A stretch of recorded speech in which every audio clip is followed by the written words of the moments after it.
ঘিলামৰা শাখা সাহিত্য সভাৰ উদ্যোগত সৈনিক শিল্পী কলাগুৰু বিষ্ণুপ্ৰসাদ ৰাভা দিৱস উদযাপন।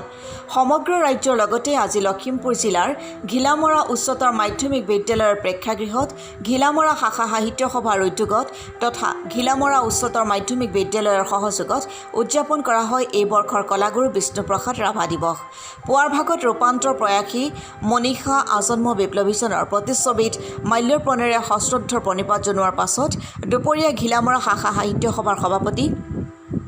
দণ্ডিধৰ গোহাঁইৰ সভাপতিত্বত অনুষ্ঠিত মুকলি সভাত গীত নৃত্য প্ৰদৰ্শনৰ লগতে কেইবাজনো বক্তাই জনতাৰ প্ৰতিনিধি, হালোৱা সজোৱা বনোৱাৰ প্ৰাণৰ বন্ধু, বৰ্ণ বৈষম্য বিৰোধী অসমৰ সংহতিৰ প্ৰতীক বিষ্ণুপ্ৰসাদ ৰাভাৰ বৰ্ণাঢ্য জীৱন পৰ্যালোচনা কৰাৰ লগতে এনে আপোচহীন আদৰ্শেৰে অনুপ্ৰাণিত হ'বলৈ নতুন প্ৰজন্মক আহ্বান জনায়।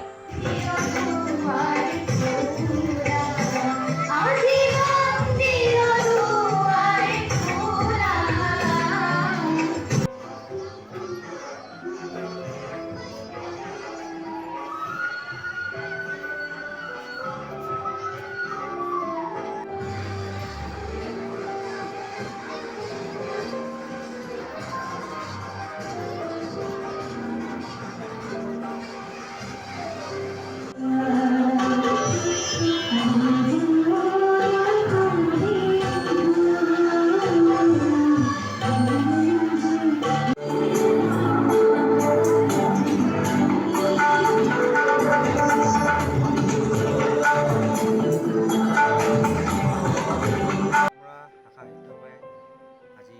ঘিলামৰা উচ্চতৰ মাধ্যমিক বিদ্যালয়ৰ সহযোগত কলাগুৰু বিষ্ণুপ্ৰসাদ ৰাভা দিৱসটি আজি উলহ মালহেৰে পালন কৰা হয় আৰু আজি ৰাতিপুৱা কলাগুৰু বিষ্ণুপ্ৰসাদ ৰাভাদেৱৰ প্ৰতিচ্ছবিত মাল্যাৰ্পণেৰে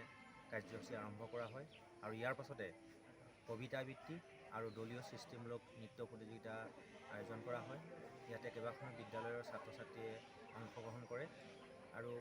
দিনৰ 11 বজাত মুকলি সভাত ঘিলামৰা শাখা সাহিত্য সভাৰ সভাপতি শ্ৰীযুত দণ্ডিধৰ গোহাঁইদেৱে সভাপতিত্ব কৰে আৰু ইয়াত নিৰ্দিষ্ট বক্তা হিচাপে ঘিলামৰা উচ্চতৰ মাধ্যমিক বিদ্যালয়ৰ অৱসৰপ্ৰাপ্ত শিক্ষয়িত্ৰী শ্ৰীযুতা ঠগীদা খাটনিয়াৰ বাইদেৱে অংশগ্ৰহণ কৰে আৰু ঘিলামৰা শাখা সাহিত্য সভাৰ বিভিন্ন কৰ্মকৰ্তাসকলৰ সহযোগত